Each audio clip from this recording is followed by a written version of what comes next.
care of the birds of the air and also take care of the air. Take care of the fish in the sea and also take care of the sea. This evening and from this night forward, we must become one collective worldwide network to obey the first commandment given by the creator of the universe, which is to take care and protect my creation.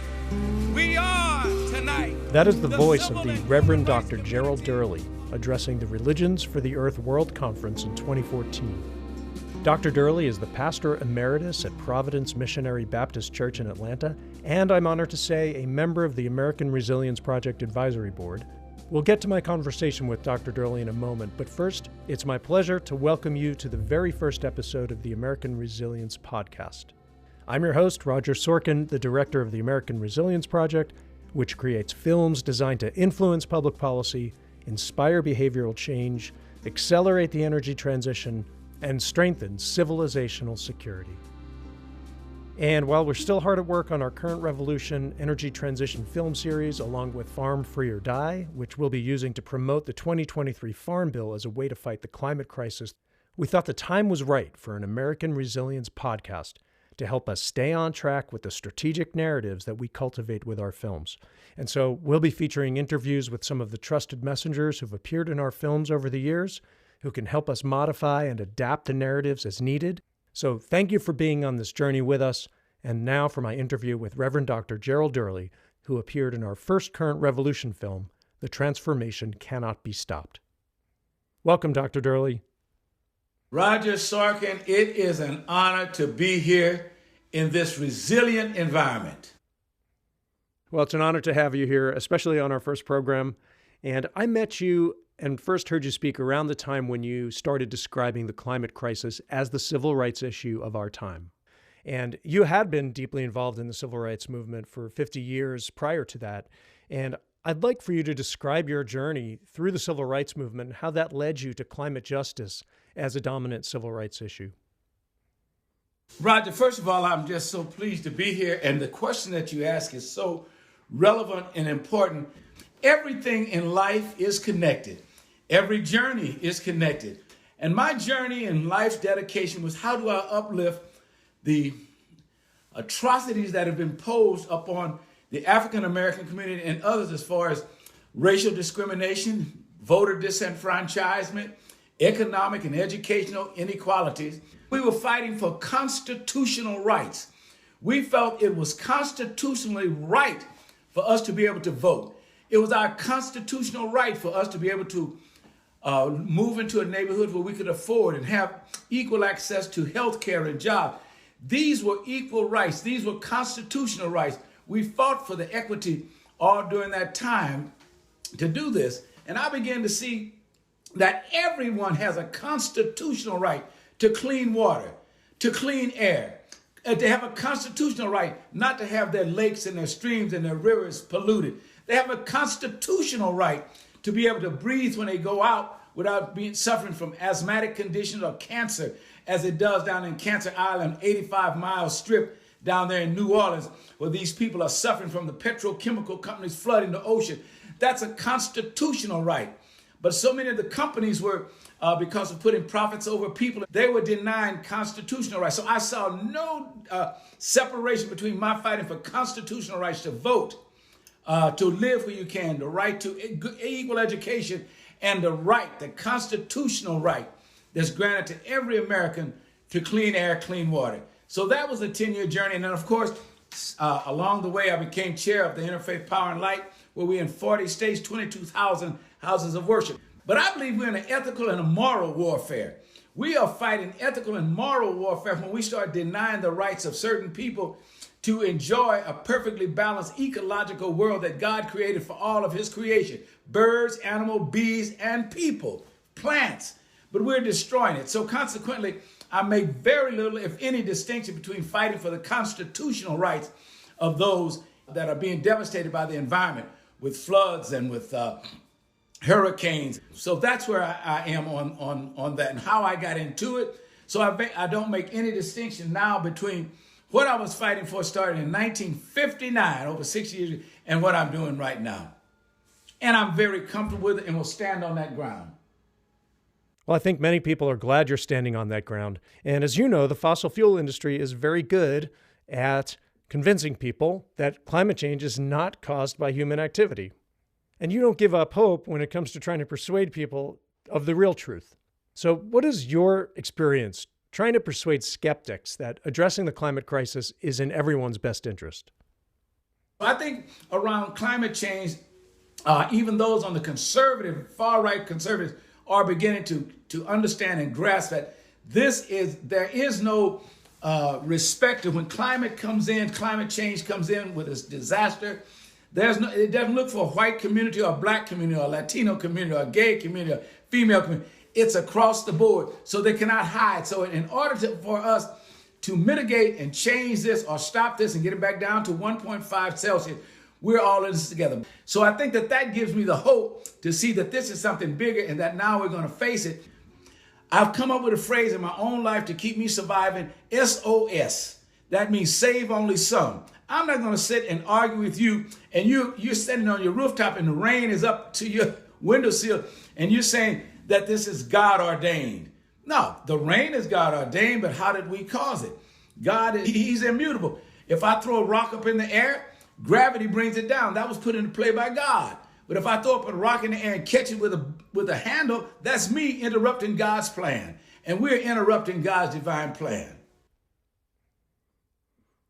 In our first Current Revolution film, you talked about how public service commissions, the government bodies that regulate our energy system, and each state has their own, which makes it difficult to create a coherent policy that you can apply to every state. You say that public service commissions, or public utility commissions in some cases, don't receive enough attention in the media, but that these government entities in particular are powerful and capable for helping achieve a higher level of climate justice and a more successful energy transition. Can you talk about public service commissions in particular as an area that's ripe for citizen engagement, where people can really feel that they have a direct influence over energy policy? Well, I think many people at my age now, when they get ready to I don't call it retirement, Roger, I call it rewirement. Many people, when you go through rewirement, I'm retired. I'll be 81 years old my next birthday. I'm more excited now than I was when I got into it at 22. So any of those who are listening on this call, if you're not excited and not enthusiastic about what you're doing right now, get involved in something. And so one of the key things to get involved with that controls how much you pay is the Public Service Commission. The Public Service Commission sets up how much we pay for the energy. And in this case, it's Georgia Power here in Georgia. And I had very little problem, if any problem, going down before the Public Service Commission. They made one grave mistake. They asked me would I come down and do a 45-second prayer before they opened their meeting. They didn't realize that I was going to stay for the meeting. I stayed for the meeting after the prayer. And I said, before I make my comments, my public comments, I thank God that we opened the prayer that we can all work together. Am I right, commissioners? And we started talking about the nuclear plant. We had to go before the Public Service Commission to try to stop cost of the overruns being put in taxes to the people. So therefore the things come together. The ethics, the morals, the civil rights. In the scriptures it said faith. You can have all the faith in the world, but faith without what? Works is dead.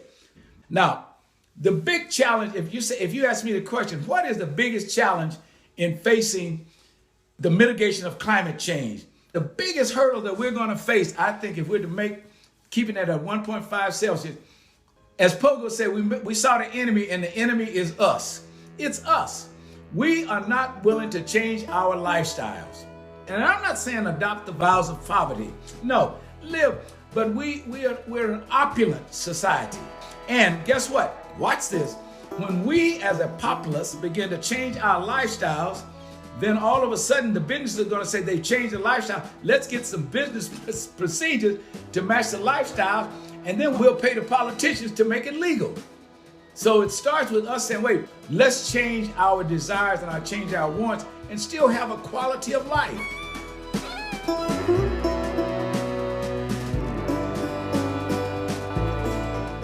You're listening to a conversation with the Reverend Dr. Gerald Durley, Pastor Emeritus at Providence Missionary Baptist Church in Atlanta, Board Chair for Interfaith Power and Light, and Advisory Board Member for the American Resilience Project.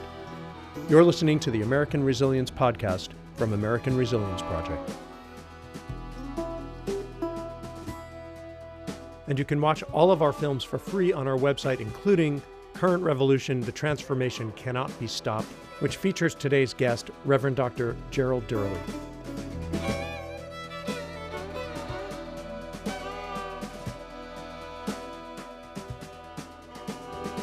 The ravages of climate change transcend race, gender, culture, class, and faith. This devastating man-made disaster negatively impacts all human beings. Climate change is an equal opportunity destroyer of life. We from the civil and human rights community feel that there is a moral obligation and an ethical civic responsibility to speak out with one resounding voice to protect the environment.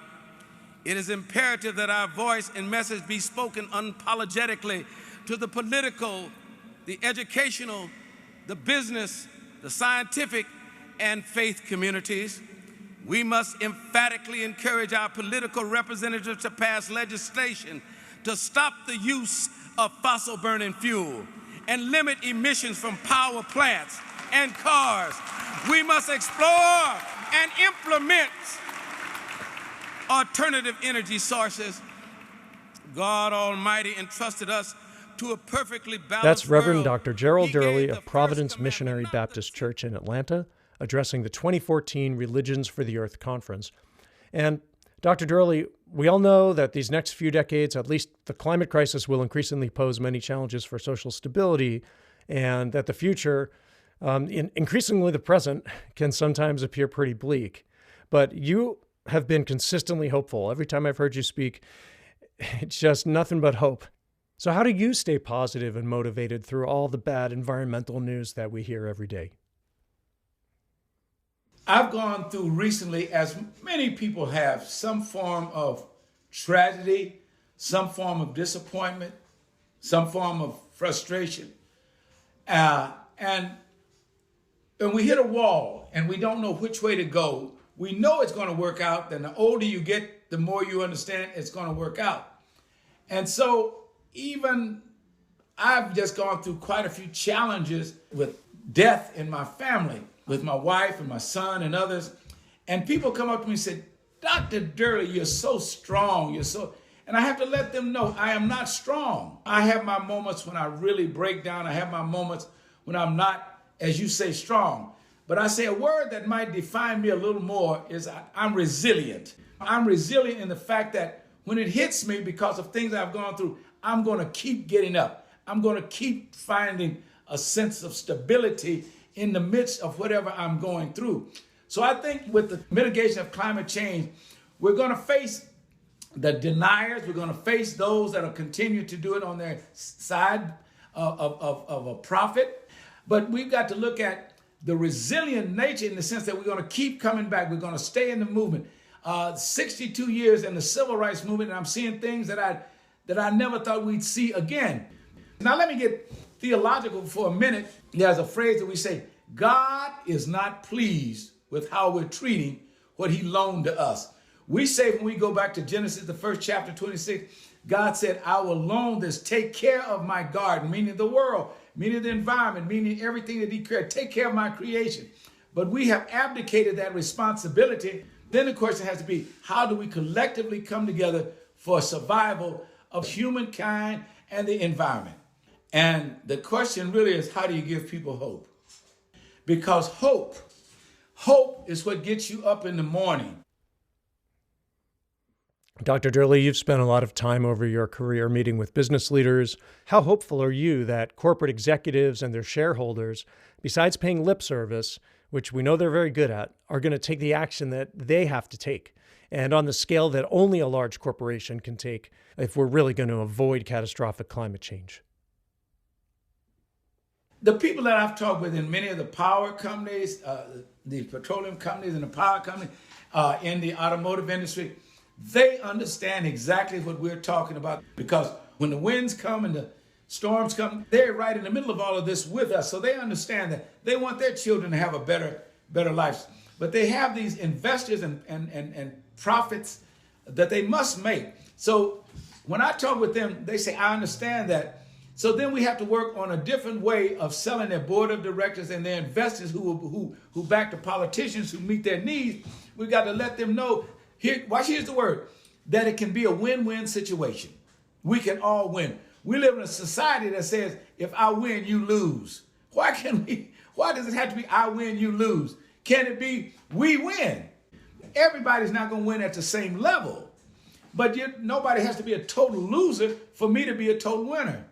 My mother used to say this, down not those who are down. Cheer them up in their sorrow. For this old world is a funny old world, and you may be down tomorrow. So if the business people, the politicians, the faith community, and the regular community can come together, we can all win, and they will make money. I have no problem with them making money. I understand that. Where they can make the profit, the people can benefit from the health, the oceans can benefit, the sea life in the ocean. Everybody wins. But right now, and I hate to use the word, but it seems like right now, because of ignorance and fear, we're a constipated society. And to get rid of that constipation, we've got to loosen up some of the stuff that's got us stuck. So consequently, when we get up all these years, regardless of whether it's in the pulpit or whether it's around a legislative action like what we're doing in Georgia, is getting people excited about, watch again, here I come, about their own well-being, their mental well-being, their physical well-being, and their spiritual well-being. And so as we wrap up this conversation, I'd like to ask your thoughts on storytelling, which, as you know, is what we do at American Resilience Project. And you, of course, have a deep expertise through your understandings of theology and scripture, of how stories and parables can work to motivate and inspire people. So what is your perspective on the power of narrative to help us navigate the energy transition and adapt to the climate crisis? I think the beauty is that when you can take persons such as yourself and others who are now bringing a level of awareness, connecting it back to the human spirit, and then giving a solution, then we've got hope. So one is to bring that level of awareness, not from a doom and gloom or frightening that fire, screaming fire in the auditorium, but from a point of this is where we are and this is what's causing it, and be willing to face that. And now let's collectively move ahead. So the level of awareness that you're bringing is so critical. Now, before you and I speak, before I speak to you now, every word that's coming out of my mouth, it's a thought before it's a word. It's a thought before it's a word. So our thoughts become our words, and our words become our behavior. Our behavior becomes our values, and our values become our destiny. So if our destiny is to have any kind of resilient nature, we've got to start with our thoughts. So if my thought is that I don't think I'm going to make it today, this is so bad, then automatically I've already cut off the possibilities of a positive outcome. But if you reduce it down to its lowest common denominator, it all comes down to how do I find a certain sense of inner peace? Well, Reverend Dr. Gerald Durley, thank you so much for joining us as the first guest ever on the American Resilience Podcast. It's always a pleasure to speak with you, and thank you for all your good work over the years. Thank you. It's my honor. And remember this, everybody who's listening, you can't hit a home run if you get out of the box. You got to stay in the box, take your balls, take your strikes, but keep swinging. You've been listening to the American Resilience Podcast from American Resilience Project. My guest has been the Reverend Dr. Gerald Durley, Pastor Emeritus at Providence Missionary Baptist Church in Atlanta. He is also the board chair of Interfaith Power and Light and an advisory board member of the American Resilience Project. Stay tuned for more episodes, including our next conversation featuring former Assistant Secretary of Defense Sharon Burke, who appeared in our first film, The Burden, and who talks about the military's ongoing transition away from fossil fuels. Be sure to visit us online at amresproject.org. That's AMRES project.org, where you can sign up for our mailing list. You can watch all of our films for free and learn more about getting involved with specific campaigns. Please be sure to follow us on social media. This program is available on all major podcast platforms, and please do leave us a review. For all of us here at American Resilience Project, I'm Roger Sorkin. Thank you for listening and supporting us, because civilization deserves a fighting chance.